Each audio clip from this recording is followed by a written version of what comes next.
It is Saturday, January 3rd, 2026. American Special Forces are conducting what the Pentagon calls a decapitation strike over Caracas. Smoke rises from military command centers. And Nicolas Maduro, the elected president of a sovereign nation, is being loaded onto an American warship in handcuffs. Tonight, we trace how this moment became possible. How the country with the largest proven oil reserves on Earth became the target of a 20-year campaign of coups, sanctions, sabotage, and finally, invasion. This is the story of what happens when a small nation dares to claim its own resources and the empire that could not let that stand. It always comes back to oil. By 1929, Venezuela was the world's second-largest producer. Its crude fueled the Allied victory in World War II. 80% of Britain's oil imports came from the Maracaibo Basin. The tanks that rolled into Berlin ran on Venezuelan fuel. And for decades, that wealth flowed outward, to Shell, to ExxonMobil, to the shareholders of foreign corporations, while most Venezuelans lived in poverty. Then came Hugo Chavez, who rewrote the constitution and declared that the oil belonged to the people. The empire responded with everything it had: a coup in 2002. A shadow president conjured into existence by a phone call from Mike Pence. Billions in assets frozen in foreign banks. And when none of it worked, when the government refused to fall and the people refused to rise against it, the bombs finally came. Before we begin, please take a moment to like and subscribe. It really helps others discover these explorations of history. And let us know in the comments what you make of what's unfolding in Venezuela at this very moment. To truly understand the present, however, we have to go back to the beginning, nearly a century ago. This is the story of why the West wanted Venezuela destroyed and why they finally pulled the trigger.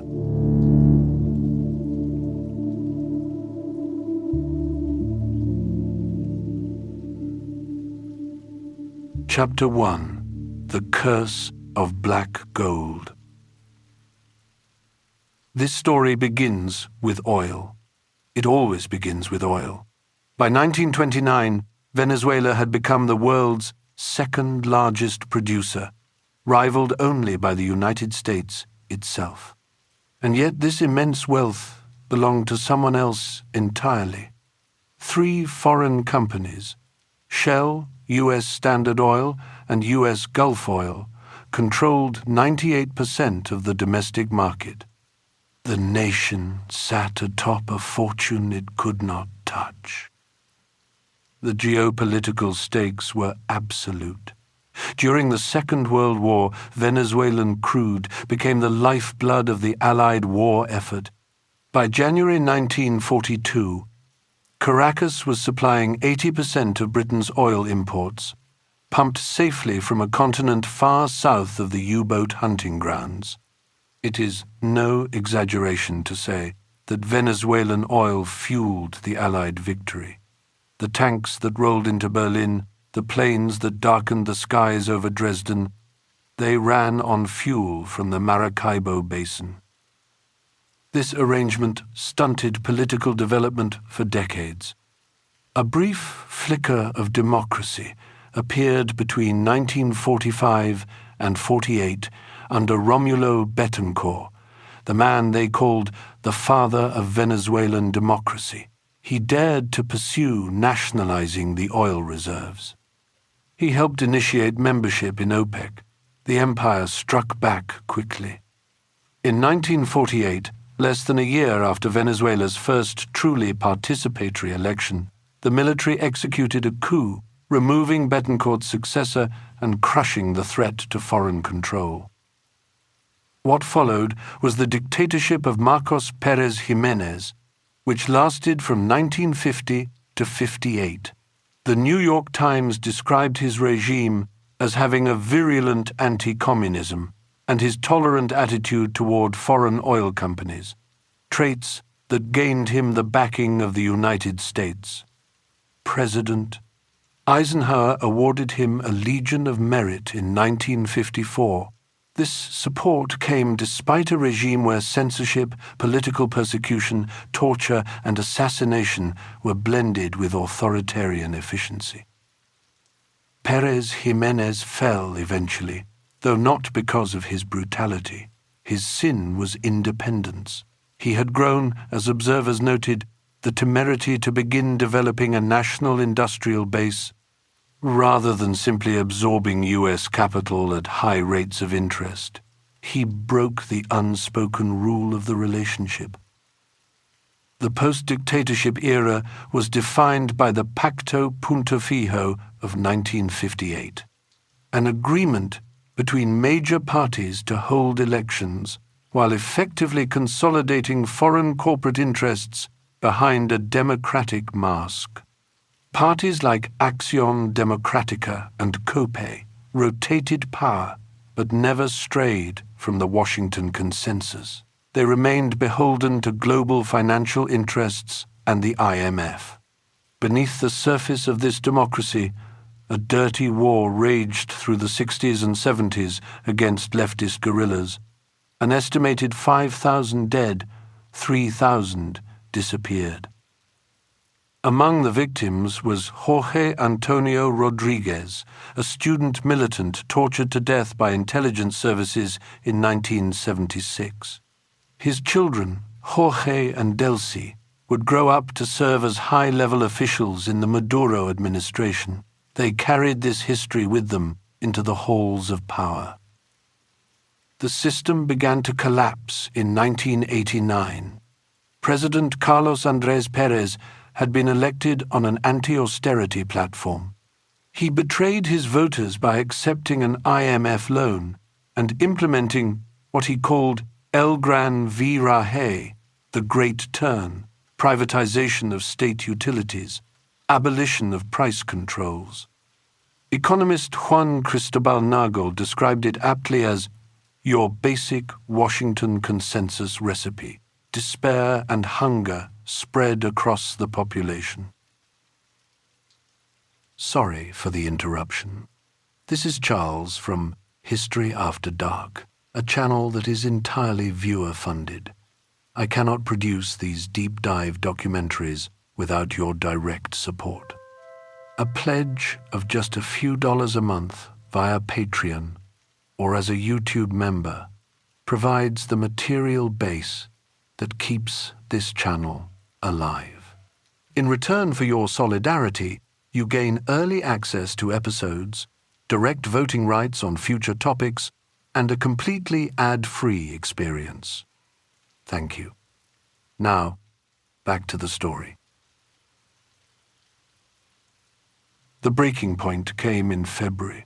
A 30% hike in bus fares triggered the Caracazo, a week of riots and revolt. Pérez unleashed the military to crush it. Up to 3,000 people died. Mass graves were dug outside Caracas, the bodies within marked with signs of execution. Ricardo Hausmann, one of the top economic advisors who had championed these reforms, would reappear years later in a different role altogether. Historian George Chicariello Ma provides the essential context. The Bolivarian Revolution was an indirect response to neoliberalism, born of mass resistance in the streets. Into this vacuum stepped Hugo Chavez, a paratrooper from humble beginnings he had been organizing inside the military since 1982. On February 4th, 1992, he led a coup attempt. Gunfire echoed near the presidential palace. The president hid in a television station. F-16 jets were deployed against the mutineers. At least 101 people died, including 42 civilians. The coup failed. But then came the televised surrender. Chavez looked into the camera and delivered what became known as the Pora Hora speech. Comrades, regrettably for now, the objectives that we set were not achieved. New situations will arise, and the country must move decisively toward a better destiny. For now, Por Ahora, two words that became a rallying cry, a refusal to accept permanent defeat. They resonated deeply across a wounded nation. Released from prison in 1994, Chavez spent 4 years traveling the country, listening to citizens, building something. In 1998, he won a landslide election. His 1999 constitution fundamentally altered the nation, banning private monopolies and asserting that all natural resources are the property of the Republic, and therefore inalienable. The oil reserves were nationalized, the wealth would be invested in the people. Chavez had rewritten the rules of the game. He had taken the chessboard away from the oil majors and the State Department. The empire, having lost its preferred managers in Caracas, did not intend to walk away from the world's largest oil reserves. The response would come soon enough.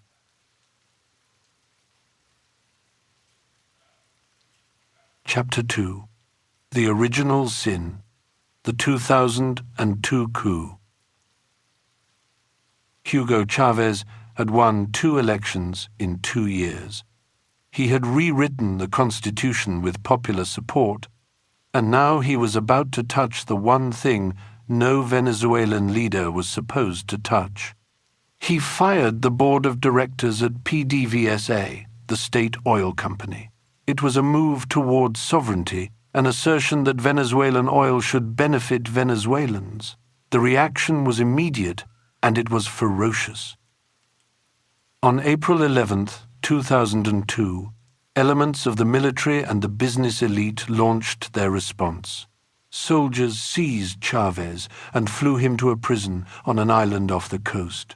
In Caracas, a man named Pedro Carmona stepped forward to claim the presidency. Carmona ran the Chamber of Commerce. He was a businessman, not a general. This was supposed to make things look respectable.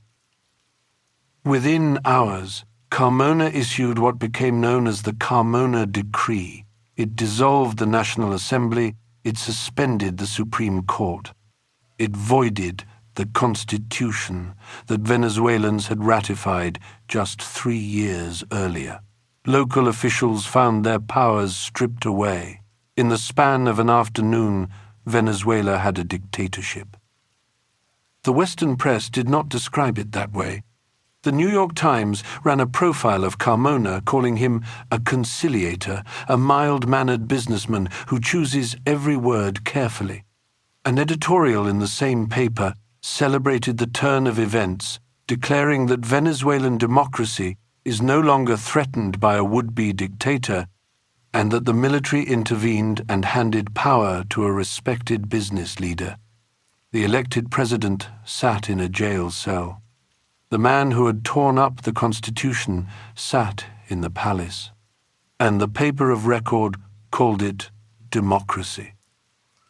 Behind the scenes, the operation had friends in Washington.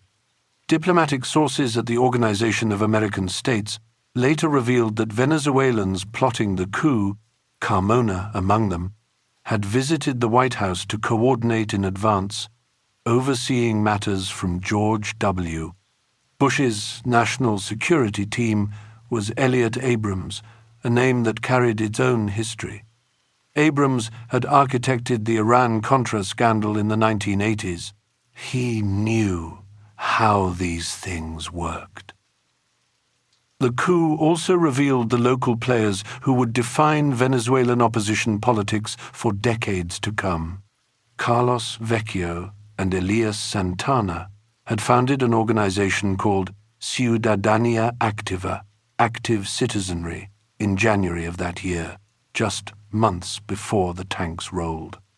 When Carmona issued his decree, a co-founder of the group, Rocio Guijarro, rushed to sign it as a representative of civil society. Another signatory was Maria Corina Machado, whose organization Sumate had also thrown its weight behind the new regime. These signatures would follow them for years. But the decree was never implemented. The poor descended from the hillside barrios surrounding Caracas in numbers that stunned everyone. They filled the streets, demanding their president back. Pro-Chavez elements of the Presidential Guard launched a counter-operation, retaking the palace. On April 13th, a military helicopter returned Chavez to the capital. He landed to jubilant crowds. The whole thing had lasted 47 hours. A slogan was born from those days. Cada once tiene su trece. Every 11th has its 13th. It meant that coups could be reversed, that the people had a say. Washington drew its own lessons. 4 months after the failed putsch, USAID opened an Office of Transition Initiatives in Caracas. The name said everything. Transition. The mission statement was explicit about providing assistance to key political transition needs. In practice, this meant funding and training NGOs and media outlets sympathetic to American interests. Managing the money was a private firm called Development Alternatives Incorporated. The man running their Venezuela team was Antonio Iskandar, who happened to have been Carlos Vecchio's roommate at Georgetown. The funding flowed through predictable channels. Vecchio's Ciudadanía Activa received $76,900 in 2003 alone. Machado's Sumate got $53,400 from the National Endowment for Democracy. These groups turned their attention to a recall referendum in 2004, hoping to remove Chavez through legal means since the military option had failed. Chavez won the recall by 16 points with record turnout. Economist Ricardo Hausmann published a paper suggesting fraud. The Center for Economic and Policy Research examined the evidence and found nothing. The Carter Center reached the same conclusion. But the pattern had been established. When elections went the wrong way, you questioned their legitimacy.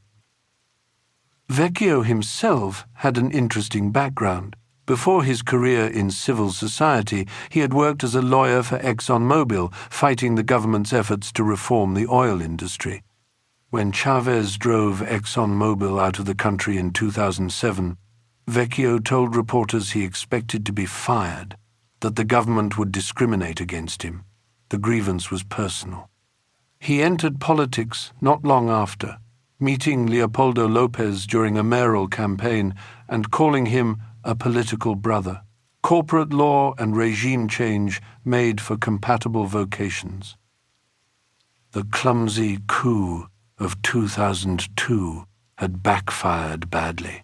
It strengthened Chavez's hand at home and exposed the opposition as willing to shred democracy the moment they held power.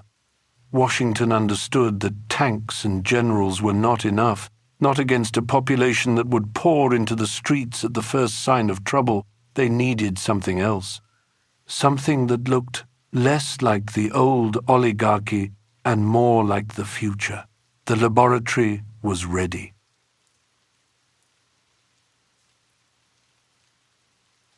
Chapter 3. Manufacturing Dissent, the Student Lab. The coup had failed. Chavez was back in the palace, more popular than ever, and in 2006 he won re-election by a landslide. Washington needed a new approach. Tanks and generals hadn't worked. So the strategists turned to something quieter, something that looked organic. They would build an opposition from scratch, starting with the young. They called it Generation 2007. A U.S. government contractor working for USAID's Office of Transition Initiatives later admitted just how deep the involvement ran. The US had a very daring movement and brought a lot of money to the students through OTI, he said. We were the ones who showed them the first steps. He spoke of these activists with a kind of paternal pride. It's like you see your son and daughter grow up, the potential leaders when, if, there is a change of government. The training came from an unlikely source.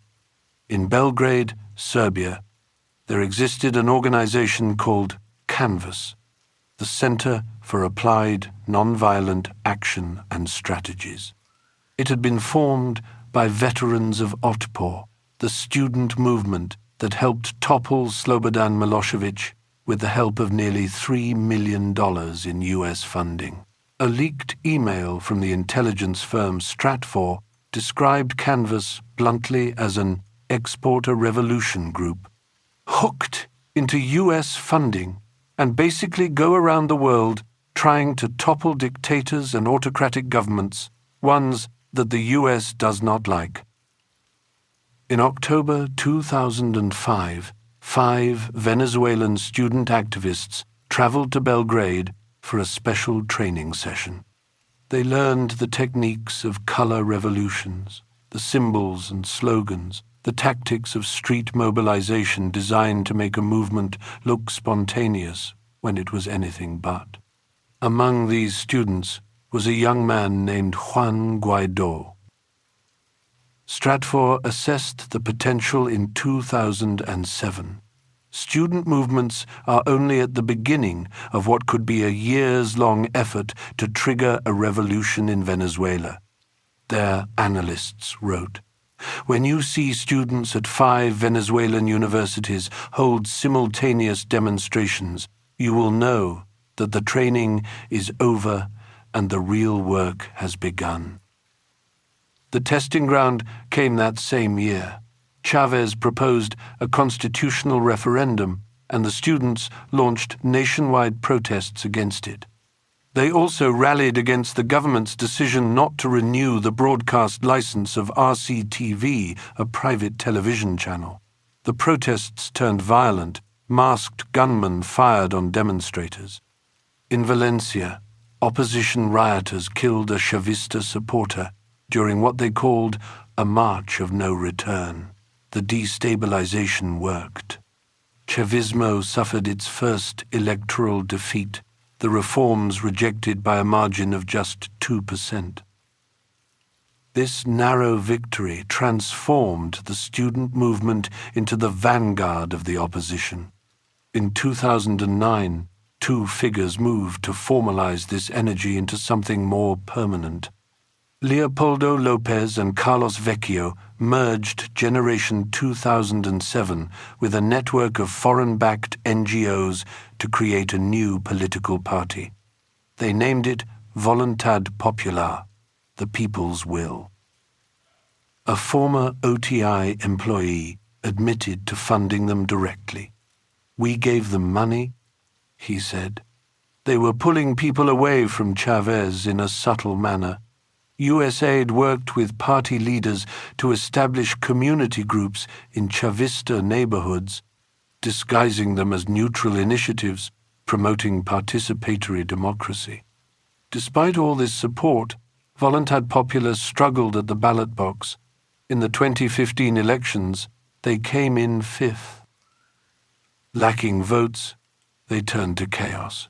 In 2014, Lopez and Maria Corina Machado launched a campaign called La Salida, meaning the exit.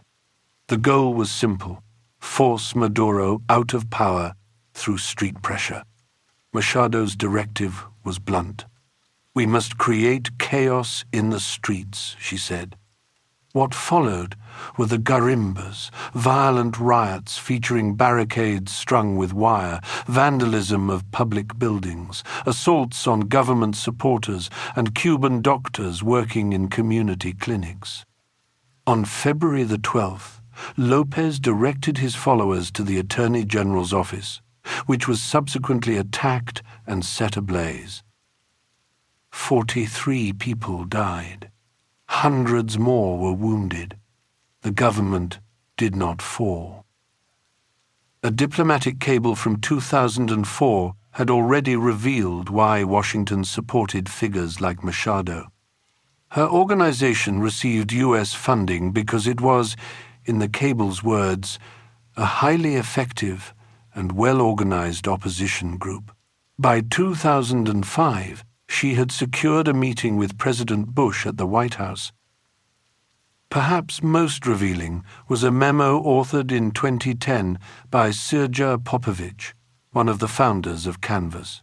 Writing for Stratfor, he identified a blackout at the Guri Dam as a potential watershed event, one that would likely have the impact of galvanizing public unrest in a way that no opposition group could ever hope to generate. His advice was to take advantage of the situation and spin it against Chavismo. The memo effectively blueprinted the weaponization of infrastructure failure nearly a decade before massive blackouts would plunge Venezuela into darkness. By the end of this period, something strange had happened. The opposition remained a minority faction, unable to win power through votes. But it had been radicalized by years of U.S. training to view chaos and infrastructure collapse as legitimate political tools. The laboratory had produced its subjects. Now they just needed the right crisis.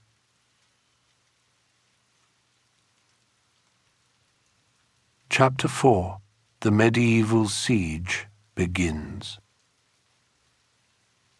The economic devastation of Venezuela did not arrive with a hurricane or an earthquake or any natural catastrophe at all. It began, rather quietly, with a diplomatic flight to the Middle East. In June of 2014, U.S. Secretary of State John Kerry traveled to Saudi Arabia. His objective was to lobby the kingdom to flood the global oil market with crude. The stated purpose was to weaken Iran during nuclear negotiations, but the collateral damage to Caracas was calculated and it was catastrophic. Within 6 months, oil prices had plunged by 40%.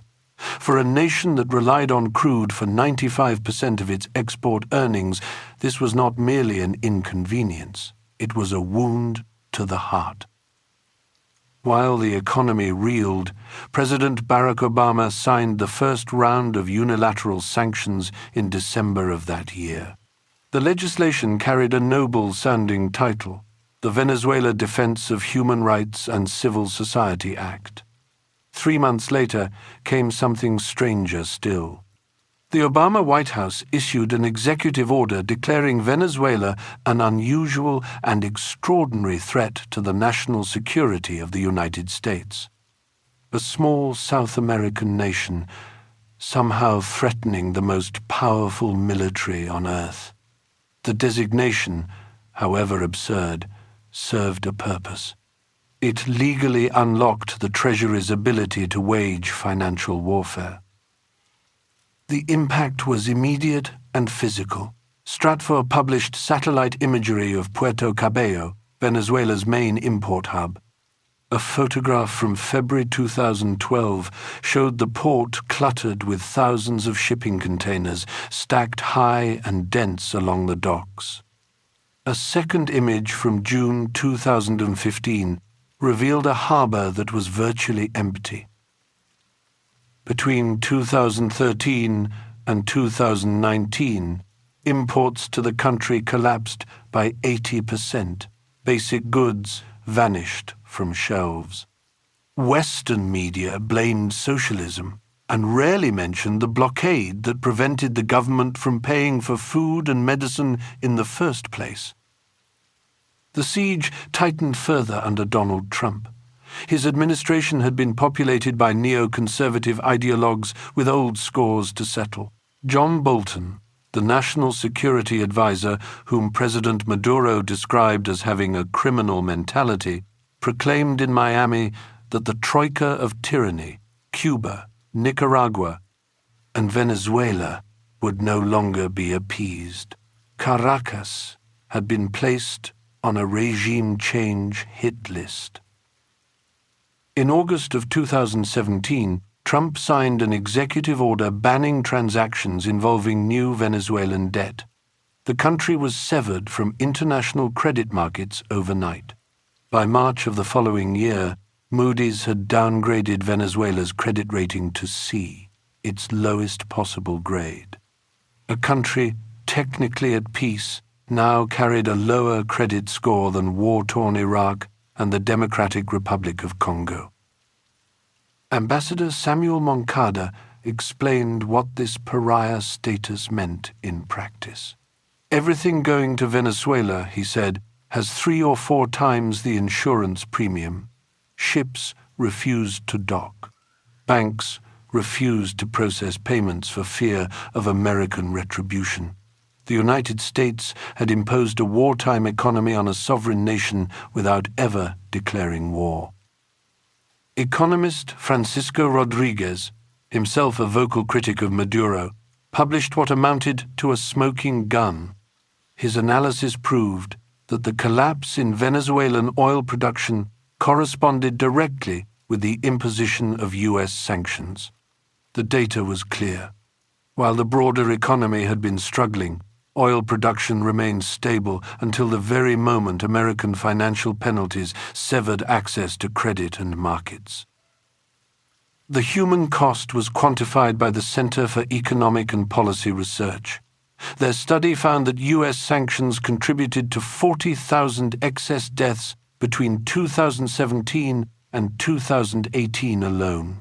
Alfred de Zayas, the first UN rapporteur to visit Venezuela in 21 years, concluded after his 2017 trip that the sanctions regime was comparable with medieval sieges of towns with the intention of forcing them to surrender. He reported that 21st century sanctions attempt to bring not just a town but sovereign countries to their knees. Despite all of this, the international media apparatus effectively erased the blockade from view. Hyperinflation and scarcity were presented as the natural result of Chavismo, without context, without explanation. Former U.S. Ambassador William Brownfield admitted the strategy plainly. The goal, he said, was to accelerate the collapse, even if it produced months and perhaps years of great suffering for the Venezuelan people. Major airlines halted flights into Caracas. The cavernous Simón Bolívar International Airport grew quiet, haunted by the ghosts of decades past. Yet the expected surrender never came. The government responded with the CLAP program, a direct food distribution network that delivered boxes of staples to 6 million households every month, bypassing the private sector supply chains that had been severed by sanctions. The U.S. Treasury was so threatened by this lifeline that it sanctioned the CLAP program itself in 2019. Secretary of State Mike Pompeo called it a social control mechanism, even while admitting the sanctions were designed to starve the government of resources. By 2019, the medieval siege had hollowed out the economy but failed to break the government's control. Washington realized that starvation alone was too slow. They needed a figurehead to legitimize the final phase of the takeover. They needed a face for the coup, someone who could be sold to the world as a democratic savior while serving as the legal vehicle for the greatest asset seizure in modern history. They found their man in the back rows of the opposition, a young, unknown engineer named Juan Guaidó.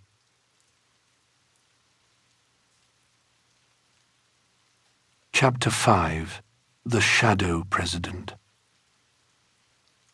On January 23, 2019, a young lawmaker stood in a plaza in Caracas and declared himself interim president of Venezuela. His name was Juan Guaidó. He was 35 years old.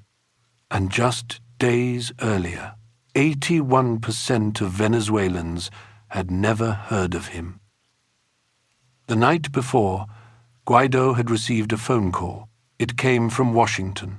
from Vice President Mike Pence himself, pledging full American support for what was about to unfold.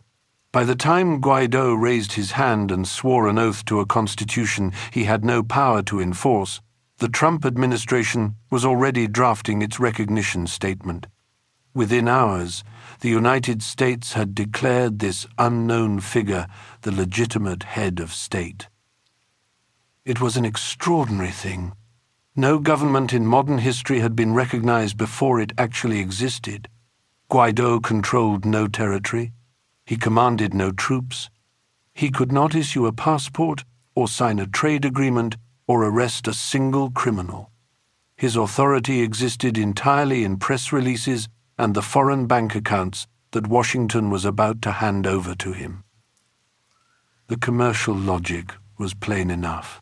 Days after the recognition, National Security Advisor John Bolton appeared on Fox Business with a message that cut through any pretense of humanitarian concern.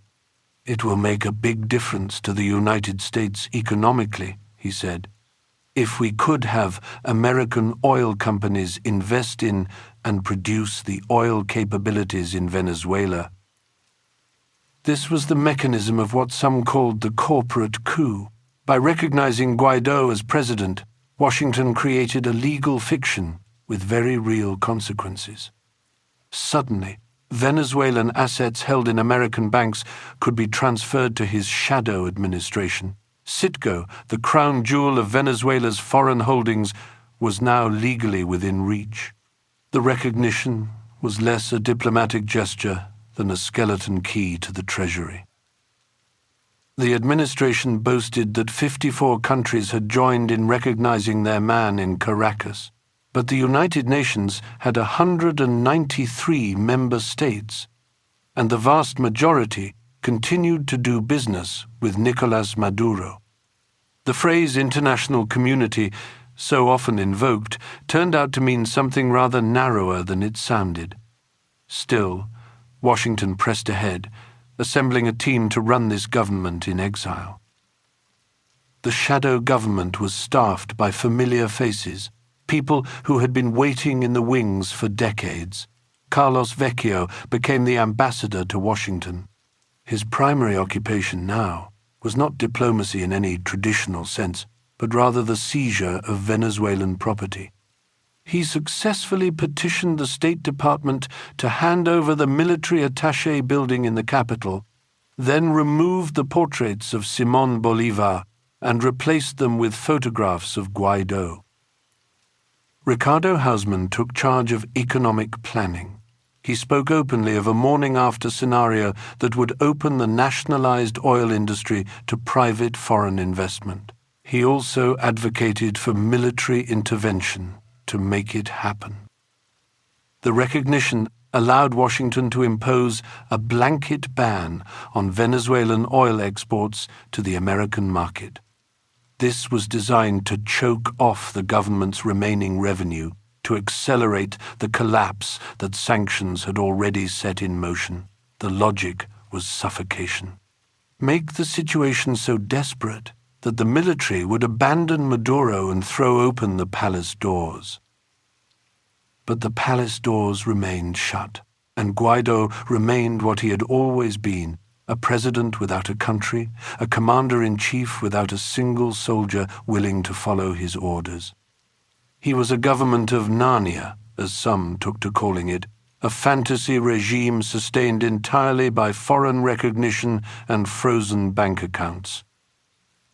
The coup planners understood that recognition alone would not be enough. They needed something tangible, something the cameras could capture, something that would force the Venezuelan military to choose. They began preparing a spectacle on the Colombian border, a convoy of humanitarian aid that would serve as both a test and a trap.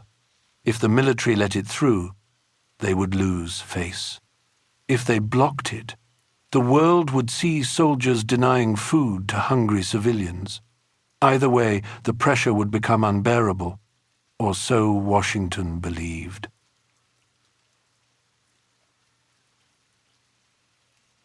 Chapter 6. the Trojan horse of Cúcuta. The date was February 23rd, 2019, a Saturday. The plan had been building for weeks, and now everything converged on a single border crossing between Colombia and Venezuela, where a convoy of trucks sat loaded with what Washington called humanitarian aid. This was not a Red Cross mission. The supplies had arrived on U.S. Air Force cargo planes, massive C-17s that typically ferried tanks and artillery. The operation was managed by USAID.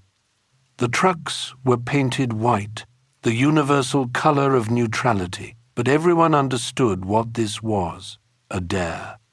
Cross into Venezuela, force the military to either stand aside or be filmed, stopping food from reaching hungry people. Either outcome served the narrative. To build momentum, the billionaire Richard Branson had organized a concert in Cúcuta, the Colombian border town where the trucks waited.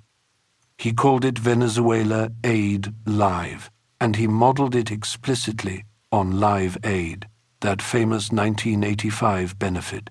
Branson appeared on stage wearing a T-shirt printed with a bleeding heart logo. He claimed 300,000 people attended to support the suffering Venezuelan population. Roger Waters, the Pink Floyd legend, refused to participate. He called it a stunt that had nothing to do with democracy and everything to do with American control of Venezuelan oil. Senator Marco Rubio flew in from Washington to serve as a kind of field marshal. He stood at the border posting threats on social media, warning Venezuelan soldiers that they would lose everything if they refused to defect. The atmosphere was strange, festive, and menacing at the same time. CNN cameras captured opposition supporters whom they described as heroes. Other footage showed those same supporters in Cúcuta hotels partying through the night. One opposition member of parliament, Freddie Supolano, was poisoned with scopolamine by two women he met at the concert. His assistant died from the overdose. Then the trucks moved toward the bridge, and then they burned. The images went around the world within minutes, flames licking at the white canvas covers, smoke rising into the Colombian sky. CNN reported that Maduro's forces had set fire to aid destined for starving Venezuelans. The BBC ran similar coverage. Mike Pompeo tweeted, asking what kind of sick tyrant stops food from reaching hungry people. Vice President Pence compared Maduro to Nero watching Rome burn. But independent journalists on the ground saw something different. They watched footage of opposition supporters on the bridge, the ones called guarimberos, throwing Molotov cocktails at police lines. One of those bottles arced badly and landed on a truck. The New York Times eventually published a correction weeks later, admitting that footage contradicted the U.S. claim that Maduro had burned the convoy. The opposition had torched their own supplies. Meanwhile, the money was disappearing. Guaido had sent two envoys to Colombia, Kevin Rojas and Rosana Barrera, to manage funds for Venezuelan soldiers who defected across the border.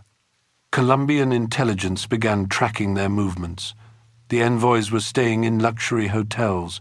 They were photographed at nightclubs in Bogotá. Tens of thousands of dollars meant for housing defecting soldiers went instead to designer clothing and expensive dinners. The soldiers themselves were evicted from their lodgings and left homeless on Colombian streets.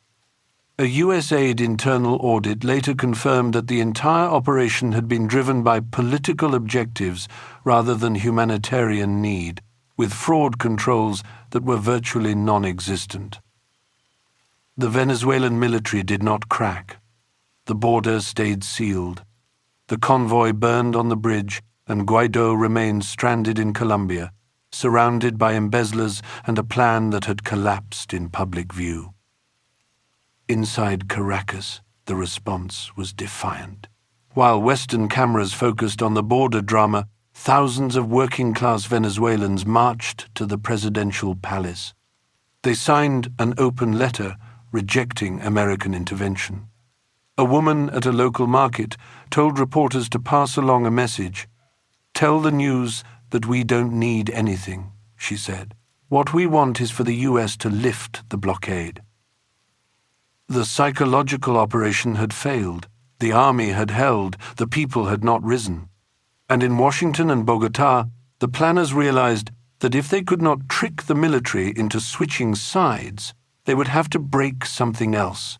They would have to make daily life unbearable. Within weeks, they would target the electrical grid itself, plunging the entire nation into darkness.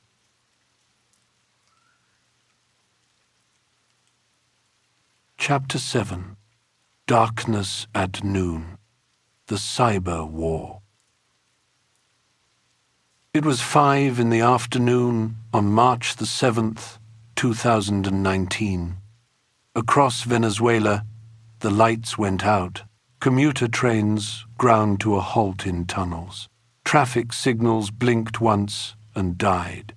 Cell phones searched for signals that no longer existed. In hospitals, machines fell silent. In homes, refrigerators stopped humming. The country had been plunged into something that felt almost medieval. The failure began at the Guri Dam, deep in Estado Bolívar. This was the Simón Bolívar hydroelectric plant, a massive facility that generated somewhere between 70 and 80% of the nation's electricity. When Guri stopped, Venezuela stopped with it. Engineers in Caracas scrambled to understand what had happened. They checked systems, ran diagnostics, tried to piece together the scale of the catastrophe. But something strange was already unfolding in Washington. Hours before the blackout, Senator Marco Rubio had convened a Senate Foreign Relations Subcommittee hearing. At that hearing, he had made a prediction. Venezuela, he said, was going to enter a period of suffering no nation in our hemisphere has confronted in modern history. Then came the tweet. Minutes after the grid collapsed, before Venezuelan authorities could even assess the damage, Rubio posted a hyper-specific diagnostic to social media. 18 of 23 states and the capital district, he wrote, were facing complete blackouts. He added one more detail. Backup generators at the main airport had failed. Communications Minister Jorge Rodriguez would later point to this timeline with obvious suspicion. At the moment Rubio hit send, the Venezuelan government itself did not yet know that those generators had failed. Rodriguez branded Rubio and Secretary of State Mike Pompeo as psychopaths, suggesting they possessed intimate knowledge of a sabotage operation. Was a cyber attack plausible? Tech analyst Kalev Litaru argued in Forbes that such an operation was quite realistic. Remote cyber operations, he noted, rarely require a significant ground presence. And the United States likely maintained a deep presence within the country's national infrastructure grid. The capability existed. The New York Times had recently reported on the Trump administration's aggressive use of what it called cyber tools, revealing that the U.S. had escalated digital incursions into Russia's power grid. If Washington was willing to probe Russian infrastructure, Venezuela seemed a far easier target. The blackout followed the exact blueprint laid out in that canvas memo from 2010. The prophecy of a watershed event had been fulfilled. Guaido followed this script with precision. Minutes after the country went dark, he tweeted, "Light comes with the end of usurpation. Basic services, in other words, were now conditional on regime change." Pompeo joined what can only be described as a macabre victory lap. "No food," he tweeted. "No medicine. Now, no power. Next, no Maduro. He was effectively cheering for the humanitarian crisis he claimed to be solving. The blackout was designed to be a breaking point. UN Rapporteur Alfred de Zayas had identified this strategy as a medieval siege, an attempt to force them to surrender by making daily life unlivable. The expectation was social explosion, mass protests, perhaps even spontaneous military defection. It never came. Venezuelans adapted with communal resilience, sharing generators, organizing water distribution, helping elderly neighbors navigate the darkness. The state worked methodically to restore the grid. By April, the lights flickered back on. Maduro remained in the presidential palace at Miraflores. The opposition was left holding nothing but failed prophecies. Washington had flipped the switch, expecting the darkness to cloak a revolution, but the people had refused to break.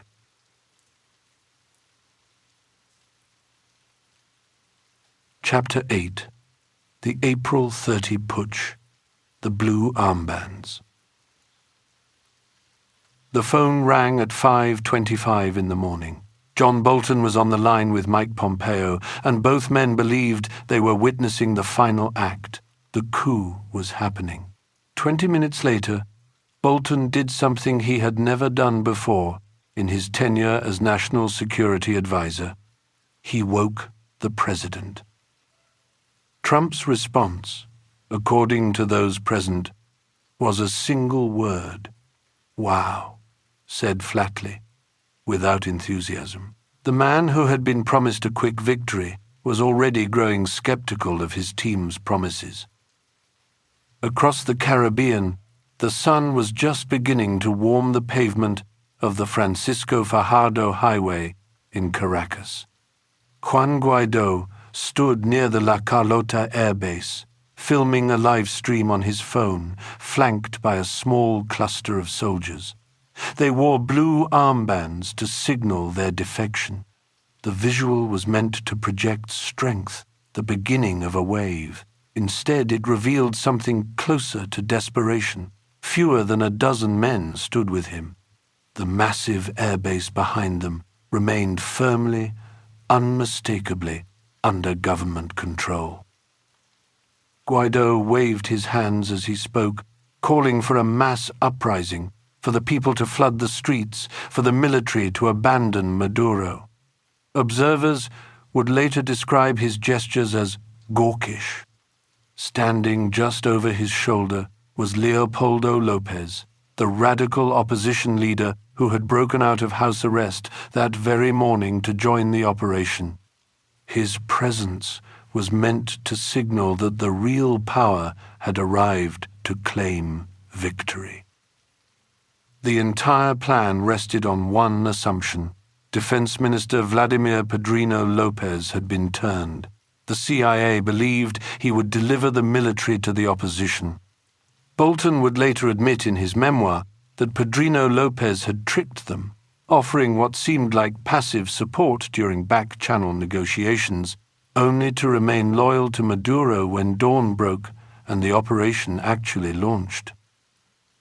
The sun rose higher over El Avila mountain. The expected wave of defections never came. No generals appeared on television to announce their allegiance to Guaidó. No tanks rolled toward the presidential palace. The coup leaders found themselves exposed on a highway overpass, commanders without an army, revolutionaries without a revolution. In Washington, the propaganda machine lurched into action. Pompeo went on CNN and claimed that Maduro had an aeroplane on the tarmac ready to flee to Cuba that very morning, but that the Russians had told him to stay. Bolton took to Twitter, issuing what read like threats from a gangster film. He warned Padrino López that this was his last chance to accept amnesty, otherwise he would go down with the ship. The American media played its part with enthusiasm. Jake Tapper of CNN tweeted a photograph of soldiers in blue armbands firing their weapons, accompanied by the caption claiming the Maduro government was mowing down citizens. The image actually showed the mutineers themselves. Tapper deleted the tweet after widespread ridicule, but the incident revealed how readily the press would launder whatever narrative Washington provided. By mid-afternoon, the whole thing had collapsed. Reuters reported an uneasy peace settling over Caracas, with no indication the opposition could take power.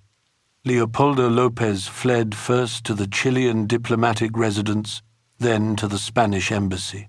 Guaidó was photographed standing alone on the highway, a cell phone pressed to his ear, his expression stunned. He was presumably receiving instructions from handlers who were themselves scrambling to understand what had gone wrong. The failure shattered whatever confidence Trump had left in his war room. Leaks soon emerged that the president felt misled. He began mocking Guaidó privately as the Beto O'Rourke of Venezuela, a lightweight, a loser. His assessment of Maduro shifted too. The man he had been assured was weak, isolated, ready to crumble, Trump now described as a tough cookie. That evening on Fox News, Tucker Carlson asked the question that hung over the entire debacle. When was the last time we successfully meddled in the political life of another country? Has it ever worked? A retired colonel named Douglas McGregor joined him to warn that American history in Latin America was a disaster and that Guaidó would be forever tainted as a puppet of Washington. The day ended with the opposition fractured and the White House looking foolish. They had played their strongest card, a military mutiny. And they had been bluffed by a defense minister who smiled through the negotiations and then stood firm when it mattered. The result was something between tragedy and farce, mostly farce. With no options left in Caracas, the coup plotters turned their attention elsewhere. If they could not take the presidential palace, perhaps they could seize something smaller, something that could not shoot back. Their eyes settled on the Venezuelan embassy in Washington, a diplomatic compound in Georgetown that would soon become the site of a very different kind of siege.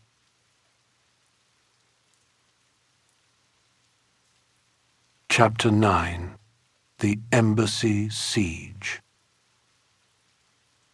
The day after the failed uprising in Caracas, a quieter battle began on a leafy street in Georgetown. Carlos Vecchio, the man Washington recognized as Venezuela's ambassador, arrived at the embassy with every intention of taking it. The building stood there, as it always had, a handsome brick structure shaded by old trees. But inside, a small group of American activists had set up camp, sleeping bags spread across the marble floors, determined to prevent what they saw as an illegal seizure of sovereign territory. Vecchio controlled nothing within the embassy's walls. The activists inside had been invited by the actual Venezuelan government, the one with embassies and ministries and a functioning state. They'd arrived weeks earlier, after Medea Benjamin posted a photograph of herself in a blue sleeping bag on the embassy floor, alerting the world to what was being planned. The State Department had hoped for a quiet handover. That hope evaporated. What followed was a siege unlike anything the neighborhood had witnessed. Vecchio summoned supporters from the suburbs of Washington and from South Florida. Venezuelan expats who set up tents on the pavement and turned the quiet residential street into something resembling a carnival designed by sadists. They blasted reggaeton at all hours. Air horns sounded through the night. The activists inside, people like Kevin Zeese and Dr. Margaret Flowers, veterans of decades of anti-war organizing, found themselves unable to sleep for days at a stretch. Windows were smashed. A garage door was removed entirely. When supporters on the outside tried to pass food through the gaps, they were physically assaulted while Secret Service agents looked on. The electricity went next. Someone had convinced Pepco, the local utility, to cut the power. Then the water stopped flowing, the line mysteriously severed. Inside a diplomatic facility protected under international law, American citizens rationed peanut butter and bread, reading books from the embassy library by the light that filtered through broken windows. They studied the history of Latin American interventions while living through one. On April 26th, Vecchio sent a letter to the State Department doing something remarkable. He formally waived the embassy's diplomatic inviolability and invited American police to raid the building. An ambassador, or at least a man claiming to be one, was asking a foreign power to violate the sovereignty of the nation he claimed to represent. The contradictions piled up like debris. The raid came on May 15th. Federal agents arrived in flak vests and night vision goggles, carrying a battering ram. They smashed through the doors as though storming a compound, arresting the 4 remaining activists. Zeiss, Flowers, David Paul, and Adrian Pine were charged with interfering with the protective functions of the State Department. They faced up to a year in prison for the crime of sleeping in a building with permission from its legal owners. The trial that followed had a quality of absurdity that might have been comic if the stakes weren't real. Judge Beryl A. Howell, an Obama appointee, ruled that the defense could make no mention of international law. They couldn't discuss the political situation in Venezuela. They couldn't explain why they were there in the first place. The jury deadlocked. Eventually, the activists accepted a plea deal. Adrian Pine said she proudly pleaded guilty to obstructing imperialism and neoliberal fascism. Vecchio got his building.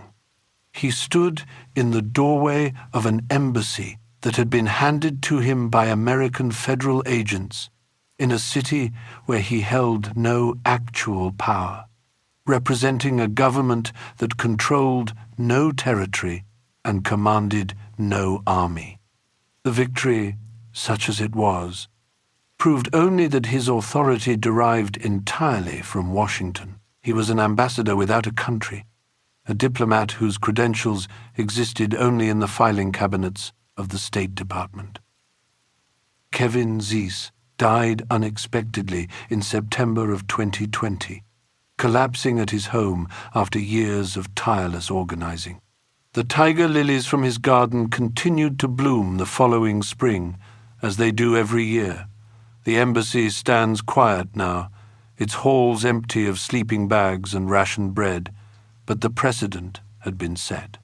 International law could be waived with a letter, sovereignty could be dissolved with a signature, and the shadow government, having secured the symbols of diplomacy, turned its attention to something more valuable than real estate.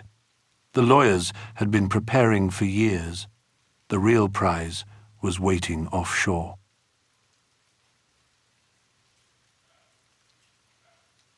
Chapter 10. The Great Citgo Robbery. The story begins in the jungles of southeastern Venezuela, where the earth holds one of the largest undeveloped gold deposits on the planet, a place called Las Cristinas. In 2008, during the global financial crisis, the Venezuelan government expropriated the mine from a Canadian company called Crystalex. The decision triggered a legal battle that would stretch across a decade and eventually reach all the way to the glass towers of Delaware, where lawyers in expensive suits would argue over the fate of a gas station empire worth nearly $8 billion. Citgo, you've probably passed one of their stations on an American highway, filled up your tank without a second thought. But Citgo was Venezuela's crown jewel abroad, the most valuable asset the country held outside its own borders, and it became the target. In 2016, a World Bank tribunal ordered Venezuela to pay Cristalex $1.2 billion in compensation for the seized gold mine. The problem was collection. Venezuela refused to pay, and the company had no way to force the issue. They needed a mechanism, a legal crowbar, to pry open the vault. They found one in an obscure concept called alter ego. The argument went like this. If you could prove that Citgo was merely an instrument of the Venezuelan state, a puppet with no independent will of its own, then you could seize its assets to pay government debts. The corporate veil would dissolve, the gas stations, the refineries, the billions in infrastructure would all become fair game. But proving alter ego required expert testimony, someone who understood the inner workings of Venezuelan state companies, someone willing to argue that the government treated its oil giant as a political tool rather than an independent corporation. Enter José Ignacio Hernández, a Venezuelan law professor with impeccable credentials and a complicated relationship with the truth. In 2017, Hernández served as an expert witness for Cristalex, providing testimony that supported precisely the legal theory the Canadian company needed. He argued in court that the Venezuelan government used PDVSA, the state oil company that owned Citgo, as a political instrument. His words helped build the case that would eventually crack open the asset. Then came the twist. When Juan Guaidó declared himself interim president in January 2019, he needed to assemble a shadow cabinet of sorts, people to manage the legal and financial apparatus of a government that existed primarily in the recognition of foreign powers. For the crucial position of Special Attorney General, the man tasked with defending Venezuela's foreign assets from seizure, Guaidó chose Hernández. The same man who had previously helped Cristalex attack those very assets, now stood as their supposed defender. The opposition-controlled National Assembly moved quickly. They directly appointed new boards for PDVSA and its American subsidiaries, inserting government hands straight into the corporate structure. Crystalex's lawyers watched with something approaching glee. In court filings, they cited these appointments as evidence of alter ego, noting what they called a complete disregard for corporate formalities. The shadow government had handed them the ammunition they needed. In July 2019, a Delaware court ruled that Cristalex could seize $1.2 billion of Citgo's assets. A Venezuelan engineer named Jorge Alejandro Rodriguez had tried to warn opposition lawmakers that Hernández's conduct was sabotaging their defense. He was ignored. When the scandal broke, Hernández produced a recusal letter claiming he had stepped back from the case months earlier. But metadata analysis of the document suggested something uncomfortable. The letter appeared to have been created in July, the same day the controversy erupted, casting doubt on the timeline. The letter was addressed to Carlos Vecchio. Vecchio and Ricardo Hausmann publicly defended Hernández as honest and capable. The precedent had been set. Other corporations began lining up. Owens, Illinois, a glass manufacturer with its own claims against Venezuela, had also paid Hernández over $163,000 for expert testimony in previous litigation. Koch Industries joined the Coup. The Attorney General meant to protect the nation's wealth had spent years helping corporations build cases against it. In June 2020, a leaked audio recording surfaced. On it, Hernández could be heard boasting about personally overseeing a strategy directly with the World Bank president to manage Venezuela's legal battles. He resigned shortly after, but the damage was irreversible. A U.S. court in 2023 cited Guaido's own actions as justification for allowing creditors to seize Citgo, proving that the shadow government had become the architect of its own assets' destruction. Vice President Delcy Rodriguez appeared on Venezuelan television, holding photographs of Hernandez and Vecchio. Across the images, a single word had been printed in bold letters: ladrón, thief. The looting of Citgo played out in courtrooms and conference calls, a white-collar heist conducted through depositions and legal briefs. But across the Atlantic, in the vaults beneath the Bank of England, a far simpler form of seizure was underway.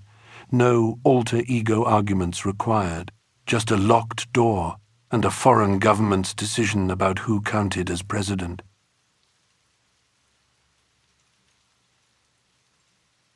Chapter 11. The Gold Wars. In the vaults beneath the Bank of England sat 31 tons of Venezuelan gold, nearly $2 billion worth of gleaming bars, stacked in the darkness of one of the world's most secure buildings. The Venezuelan government had been requesting its return since November of 2018, months before anyone had heard the name Juan Guaidó. The Bank of England refused. This was no bureaucratic delay, no paperwork backlog in some dusty administrative office. John Bolton would later admit in his memoir that the British Foreign Minister, Jeremy Hunt, had been delighted to cooperate with Washington's regime change efforts. The method was simple: freeze the gold. On January 27, 2019, Guaidó sent a letter to Prime Minister Theresa May. He asked her not to return the gold to Caracas, claiming it would be used to repress the Venezuelan people. Days later, the UK officially recognized him as president, and with that recognition came a legal puzzle that would tie the courts in knots for years. Which president controlled the gold? The one who actually governed the country, or the one who had declared himself leader on a street corner after a phone call from Mike Pence? While the lawyers deliberated, the bars stayed where they were, frozen, untouchable, a nation's savings locked away in a foreign vault. The operation extended across the Atlantic. Citigroup held $1.3 billion of Venezuelan gold as collateral for a loan. When that loan arrangement ended, the bank sold the gold and deposited the $258 million surplus into a frozen account now controlled by Guaidó's faction. The U.S. Treasury then transferred these funds to the New York Federal Reserve. The Venezuelan government called it vulgar plunder. The phrase was accurate. Guaidó's team claimed they were protecting the money for Venezuela's future. Reports soon emerged that they were using the seized funds to pay their own legal fees. In 2021, British journalist John McAvoy uncovered documents showing they had spent £400,000 of looted Venezuelan money fighting the Bank of England case. They were paying lawyers with the victim's own wallet. The U.S. Treasury authorized opposition lawmakers to pay themselves $5,000 a month from frozen assets. Millions more went toward luxury hotels and travel expenses for Coup operatives living abroad.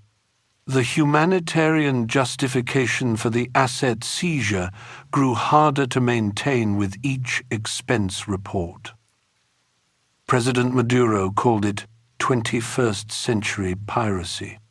The phrase carried historical weight. Britain had once issued letters of marque to privateers, licensing them to plunder Spanish galleons in the Caribbean. The gold vaults of the Bank of England had been filled, in part, by that earlier age of imperial extraction. Now the mechanism had evolved. The privateers wore suits, and the plunder moved through swift transfers rather than cannon fire, but the underlying logic remained. The gold freeze had consequences beyond symbolism. Venezuela needed those reserves to import food and medicine. The country was already reeling from sanctions, and now a pandemic was spreading across the globe. The resources that might have purchased ventilators or insulin sat uselessly in London, guarded by armed men in a building the Venezuelan government could not enter. In 2020, journalists exposed a secret Foreign Office unit called the Venezuela Reconstruction Unit. The name told the story. London was already planning how British companies might profit from Venezuela's economy after Maduro fell. Foreign Minister Jorge Arriaza confronted the British chargé d'affaires directly. He asked whether they intended to bomb and attack Venezuela, then reconstruct it with their companies and extract profit from Venezuelan tragedy. The diplomat did not have a satisfying answer. The Gold Wars sent a message that echoed far beyond Caracas. Central banks in Africa, Asia, and Latin America watched closely. The lesson was unmistakable.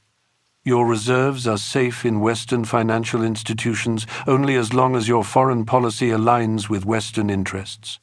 Step out of line, and the vaults lock. The accounts freeze. Your national wealth becomes a bargaining chip in someone else's geopolitical game. The theft of gold and the seizure of Citgo were clean operations. They happened in courtrooms and boardrooms, mediated by lawyers and bankers in air-conditioned offices. Signatures on documents, gavels striking wood, funds transferred with keystrokes. But the regime change industry also attracted a different element altogether: mercenaries, adventurers, men who believed that a handful of rifles and a speedboat could accomplish what sanctions and lawfare had failed to achieve. As the legal battles dragged on through 2019 and into 2020, a former Green Beret named Jordan Goudreau was finalizing arrangements with the shadow government. He had a contract. He had a plan.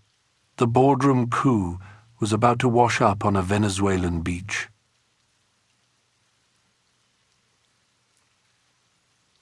Chapter 12.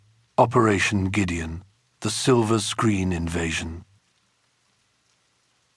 On the 1st of May, 2020, the Associated Press broke a story that seemed lifted from the pages of a bad thriller.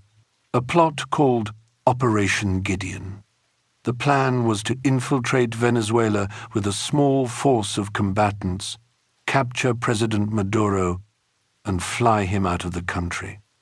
At the center of this conspiracy stood a man named Jordan Goudreau, a former Green Beret with a flair for publicity and a private security company called Silvercorp USA.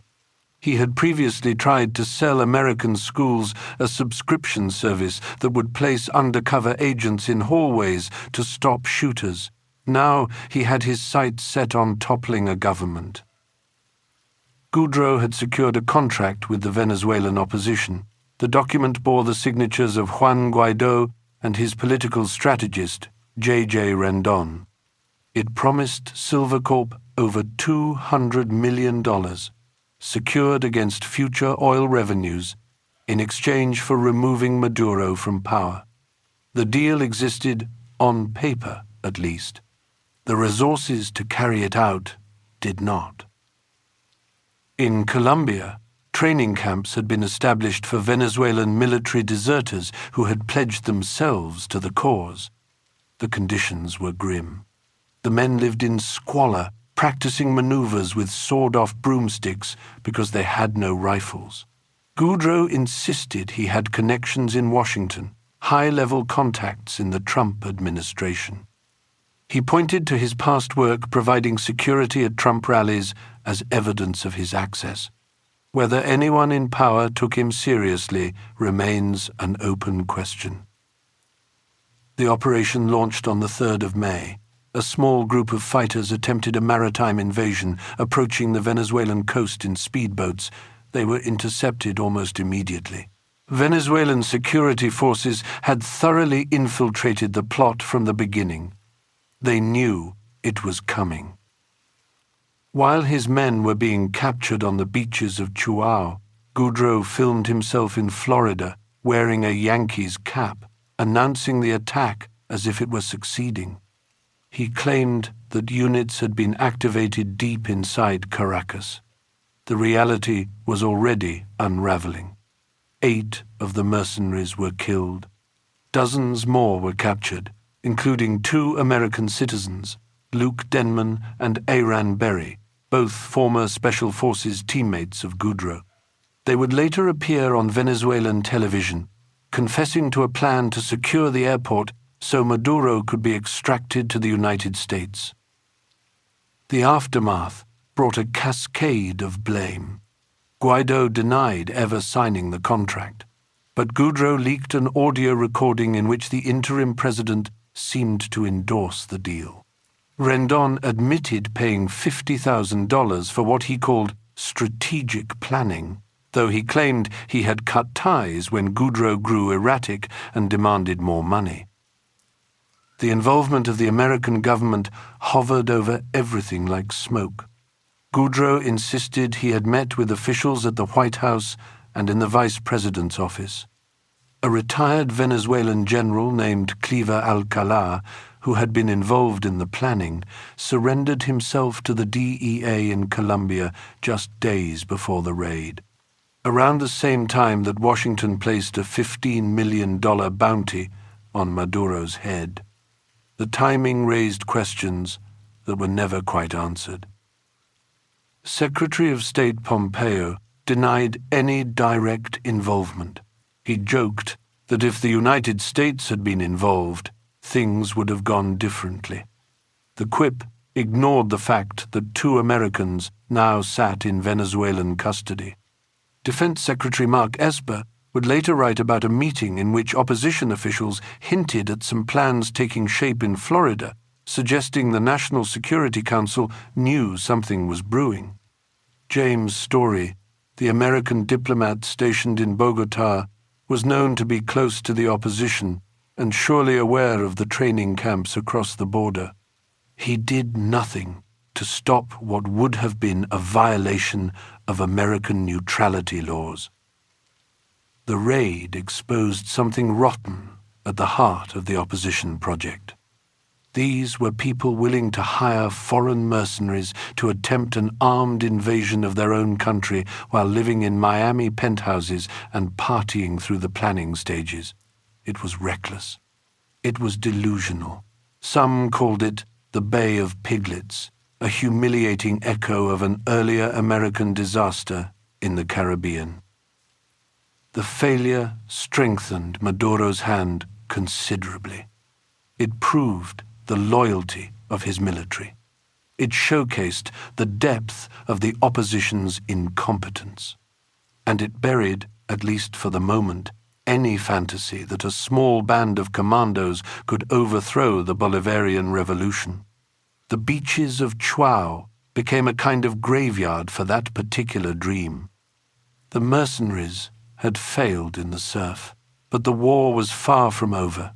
It simply shifted terrain, moving from the coastline to the conference rooms of international diplomacy, where the United States would attempt to use the institutions of global governance to erase the Venezuelan government from legitimacy altogether.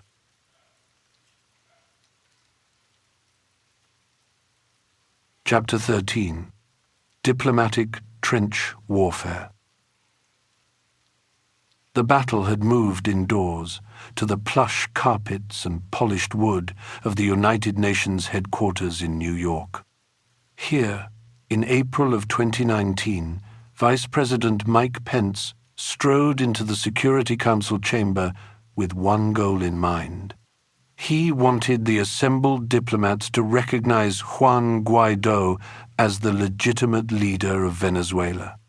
He wanted them to treat Nicolás Maduro as though he had already ceased to exist. Pence broke with diplomatic protocol almost immediately. He turned to face the Venezuelan ambassador directly, a man named Samuel Moncada, and addressed him as though lecturing a wayward student.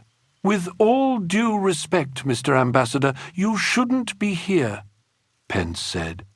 "You should return to Venezuela and tell Nicolás Maduro that his time is up. It's time for him to go." Moncada, who had spent years studying history before entering politics, watched the performance with something close to detachment. He had seen this kind of theater before, in textbooks and archival footage from earlier decades of American intervention. That's not diplomacy. That's bullying. He would later reflect. Might is right is not the kind of thinking that succeeds here. While Pence made speeches, Venezuela's Foreign Minister Jorge Arreaza was working the corridors. He announced the formation of something called the Group of Friends in Defense of the Charter of the United Nations, a coalition of countries who opposed the principle of unilateral intervention, who believed that one powerful nation should not be permitted to simply declare the government of another illegitimate. The coalition grew quietly, drawing members from across Africa, Asia, and Latin America. Washington responded to Arreaza personally. The Treasury Department placed sanctions on a sitting foreign minister, which was unprecedented, and restricted his movements to a radius of 25 miles around the UN headquarters in Manhattan. He could attend meetings. He could not leave the city. Arreaza seemed almost amused by the pettiness of it. "They are like thugs, no?" he said of the Trump administration officials, "in a barrio." Meanwhile, a parallel operation was unfolding at the Organization of American States in Washington. The American ambassador there, Carlos Trujillo, needed to seat Guaido's representative, a man named Gustavo Tarre. The problem was that the General Assembly required a 2/3 majority for such matters, and Trujillo did not have the votes. So he forced the question through the Permanent Council instead, where a simple majority would suffice. It was a procedural trick, the kind of maneuver that works once and poisons the well forever. Ronald Sanders, the ambassador from Antigua and Barbuda, warned that this would damage the institutional framework of the OAS irreparably. When someone asked Trujillo to cite the specific article in the charter that permitted his actions, he stumbled. Article, yeah, in the charter. He managed, unable to name the rule he was breaking. The man they installed, Gustavo Tarre, had been circulating through Washington think tanks for years. He had attended a meeting at the Center for Strategic and International Studies with a title that suggested something more than diplomacy, assessing the use of military force in Venezuela. Tarre himself advocated publicly for a no-fly zone and military intervention similar to what had happened in Syria. In Syria, there has been the use of force to give food and medicine to people, he explained, and I am personally open to this kind of solution. By September of 2019, the diplomatic war reached the General Assembly itself. The United States lobbied furiously to prevent the Venezuelan delegation from speaking. They failed. Vice President Delcy Rodriguez took the podium and held up a photograph for the cameras. It showed Juan Guaido posing with members of a Colombian drug cartel called Los Rastrojos. She called him an imperial puppet. American diplomats staged a walkout while she spoke, filing out of the chamber in a gesture that registered more as impotence than protest. "They are wandering like ghosts at the United Nations," Arreaza observed. The effort to isolate Venezuela had collapsed. The international community that Washington kept invoking turned out to be a minority of nations, mostly American allies and satellites. The vast majority of the UN's 193 member states refused to endorse the coup. Africa stood particularly firm. Despite enormous pressure, the continent remained unified in rejecting the precedent of letting Washington install leaders of its choosing. Yuri Pimentel, the Vice Minister for African Affairs, noted that the pressure had been immense, but the line held. The diplomatic trenches had held. The United States had broken rules, burned through political capital, bullied and threatened and maneuvered, and in the end, the world had declined to play along. But survival required more than speeches and coalition building. Venezuela still needed food and fuel and access to financial systems. With the dollar weaponized and Western markets closed, the government in Caracas would have to look elsewhere. It would have to turn east.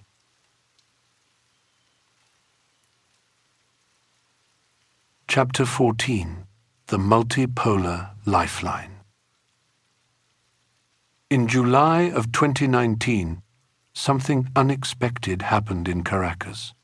The city had been under siege for months, its people squeezed by sanctions, its government isolated by Washington, and yet into this besieged capital came diplomats from across the globe. The non-aligned movement was convening, and suddenly Venezuela found itself at the center of a gathering storm. Iranian Foreign Minister Javad Zarif arrived to crowds cheering in the streets. He had a message for his colleagues, delivered with the kind of dry precision that cuts through diplomatic niceties. "Stop calling them sanctions," he suggested. "Just Google the word terrorism. The unlawful use of violence or intimidation, especially against civilians in pursuit of political gains. That," he argued, was what the United States was doing with its financial warfare. Russia's Deputy Foreign Minister Sergei Ryabkov stood before the Assembly and spoke of something that would have seemed unthinkable even a decade earlier: the end of dollar dominance. "We will use ways that will diminish the role of the dollar and the US banking system," he announced. Russia was building alternative financial networks, a system called SPFS, the architecture of a different world. These were words, yes, but they were also blueprints. Venezuela, Russia, Iran, and China began constructing what some called a resistance economy, a way to move goods and money that bypassed Washington entirely. The medieval siege, it turned out, had a weakness. The castle had a back door, and it opened to the east. The most dramatic moment came in 2020. Venezuela's refineries had been crippled by sanctions, and the country faced a devastating fuel shortage. Cars sat idle, supply chains ground to a halt.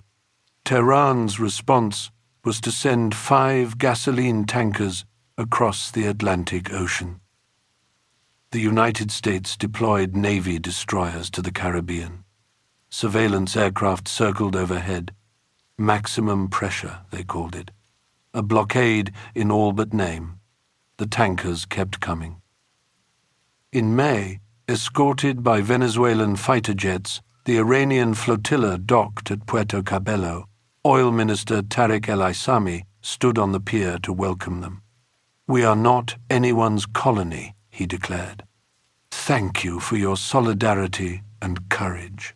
The ships had crossed an ocean under the shadow of American warships, and they had arrived anyway.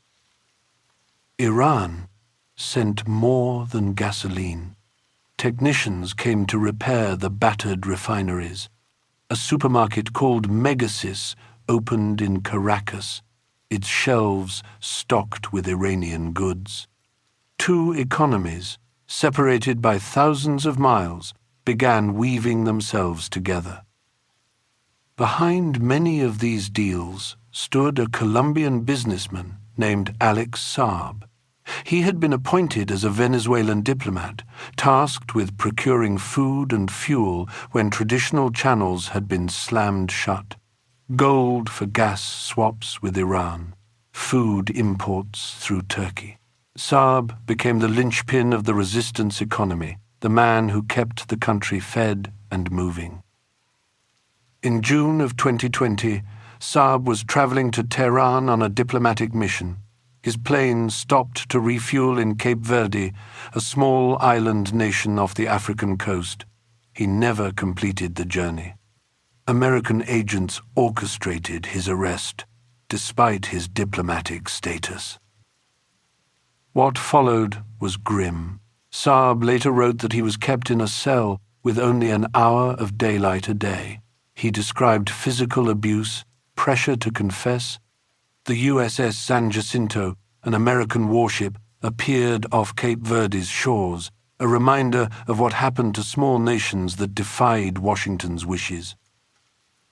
Saab was eventually extradited to Miami in October of 2021.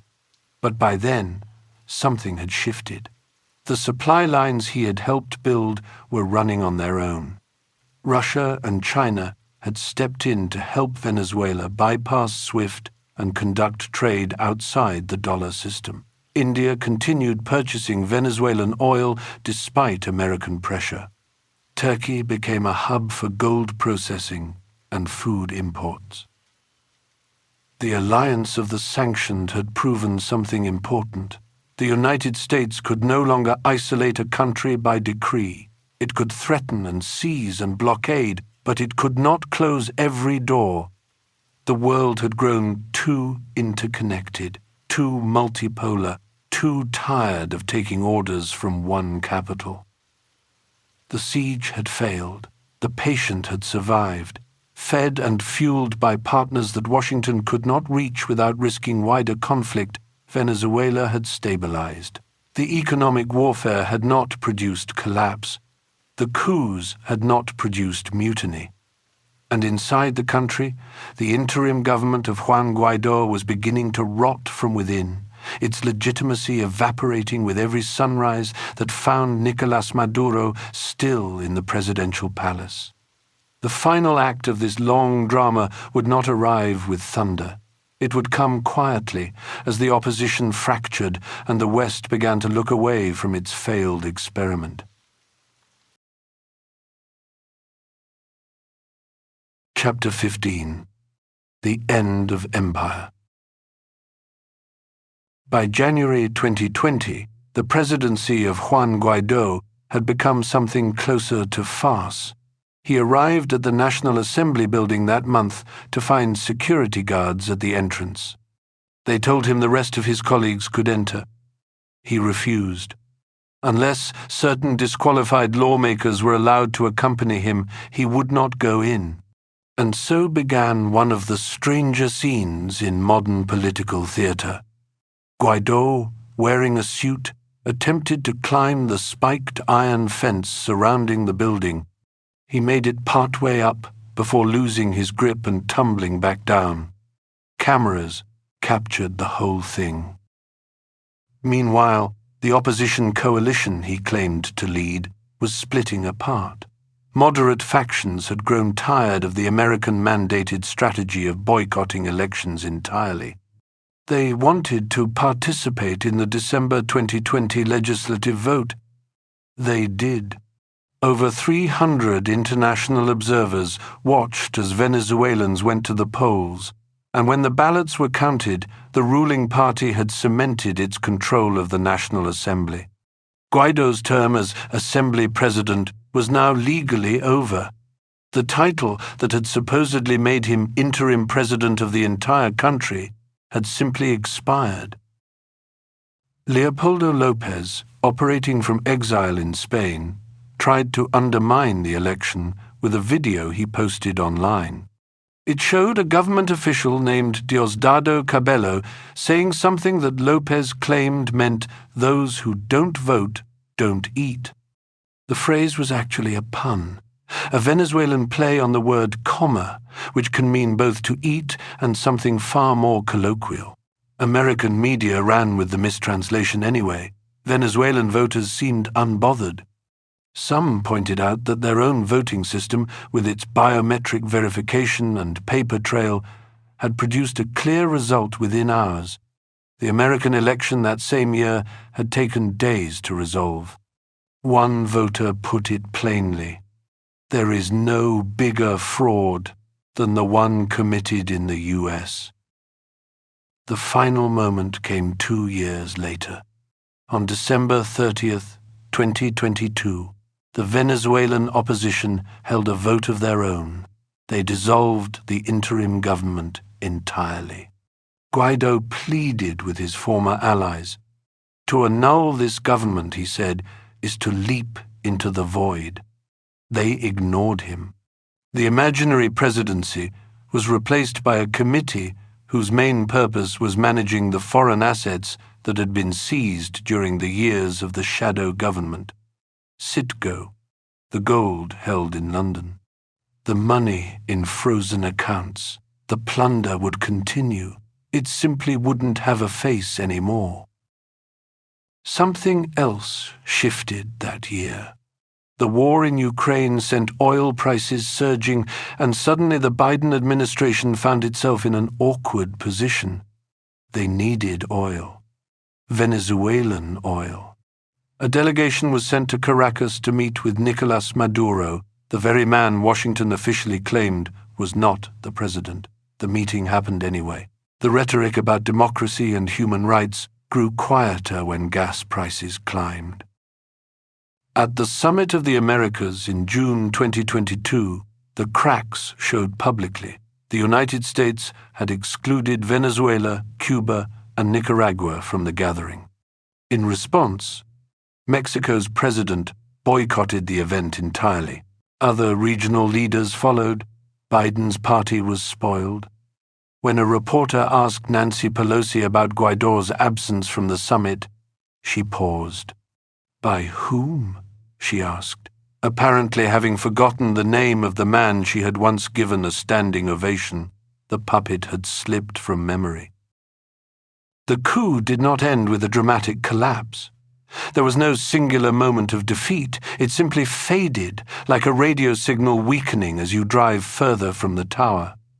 The interim government dissolved. The opposition committee took over the seized assets. The Venezuelan state, battered and blockaded, remained standing. Maduro still occupied the presidential palace. The military had never flipped. The people who had poured into the streets in 2019 to demand change had gone home or had never been as numerous as the cameras made them appear. What remained was a treasury that had been picked clean from abroad, a divided opposition that had turned on itself, and a lesson, perhaps, about the limits of economic warfare and manufactured legitimacy. The sanctions had caused suffering. The cyber attacks had caused blackouts. The mercenary invasion had caused embarrassment, but none of it had produced the outcome Washington wanted. The world had watched, and much of it had refused to play along. The unipolar moment, if it had ever truly existed, was over. Venezuela had outlasted it. Epilogue: The Return of the Monroe Doctrine. It happened on Saturday, January 3rd, 2026. The military option that Donald Trump and John Bolton had threatened for years has finally materialized over the skies of Caracas. U.S. Special Forces launched what officials are calling a decapitation strike. Airstrikes hit military command centers across the capital, and as smoke rises over La Carlota Air Base, President Nicolás Maduro and First Lady Kilia Flores are in American custody.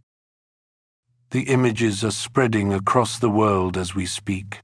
Maduro in handcuffs, escorted by DEA agents onto the deck of the USS Iwo Jima. It calls to mind another operation, another era. In 1989, American forces invaded Panama and dragged Manuel Noriega from his refuge to face drug charges in a U.S. court. The legal justification for that invasion had been drafted by a young Justice Department lawyer named William Barr. Now, more than 3 decades later, the same playbook has been dusted off and deployed against Venezuela. The Panama precedent has found its second act.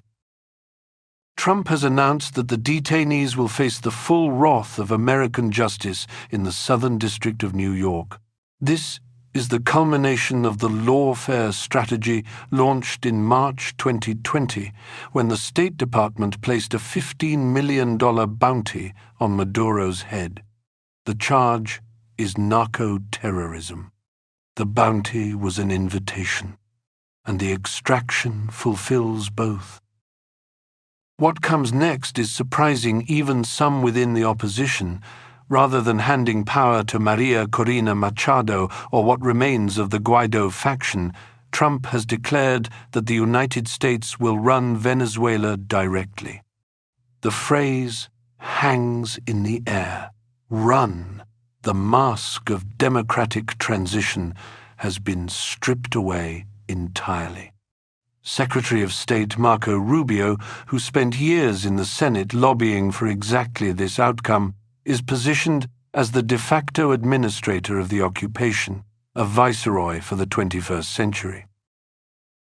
Machado and the opposition leaders who spent years positioning themselves as America's partners are discovering the truth of their situation. They have been assets, useful for press conferences and congressional hearings, but ultimately disposable. Trump has extended an invitation to major American energy firms, ExxonMobil, Chevron, others. He speaks of revitalizing the Venezuelan oil industry, of unlocking the potential of the world's largest proven reserves. This is the corporate coup made physical. The plans that Ricardo Hausmann and his Harvard colleagues drafted for the morning after are finally being implemented. The nationalized industry that Hugo Chavez built is being parceled out to the very companies his revolution expelled. In Caracas, Vice President Delcy Rodriguez has assumed the presidency from what remains of the government's emergency bunkers. She is calling the abduction an atrocity. Her defiance echoes something from the past. The way the poor poured into the streets in 2002 to demand Chavez's return. Whether that same popular resistance can materialize against American air power remains to be seen. The collectivos have long warned of asymmetric warfare if an invasion ever came. The invasion has come. Pedestrians are running through the streets as smoke rises over the city. UN Secretary-General Antonio Guterres has expressed alarm at what he calls Wild West diplomacy. The international order, such as it was, has been openly discarded. The United States has asserted its right to kidnap a sitting head of state, to govern a sovereign nation by military force. The Monroe Doctrine, dormant for decades, has returned. In Doral, Florida, crowds of Venezuelan exiles are celebrating in the streets. In Mexico City and Washington, protesters are gathering to denounce the invasion. The contrast reveals something essential about the operation. This is a policy designed for domestic American consumption, for Florida's electoral map, for the political fortunes of those who staked their careers on regime change. American officials are preparing for what they call a second and much larger operation to quell the resistance already forming in the barrios. The siege that began with Obama's declaration of an extraordinary threat in 2015, that intensified with Trump's sanctions and the Guaido recognition, that continued through blackouts and border provocations and a botched mercenary invasion, has reached its final stage. The sanctions were siege engines, softening the walls. The military has simply walked through. This is where the story ends, or perhaps where a different story begins. The invasion is the inevitable conclusion of a policy that views Venezuela as a company to be acquired rather than a country to be respected. The West wants Venezuela's oil. Venezuela has insisted that oil belongs to its people. And now, with American troops in the capital and the pumps preparing to restart for foreign shareholders, the question is no longer who governs Venezuela. The question is whether the age of sovereignty means anything at all.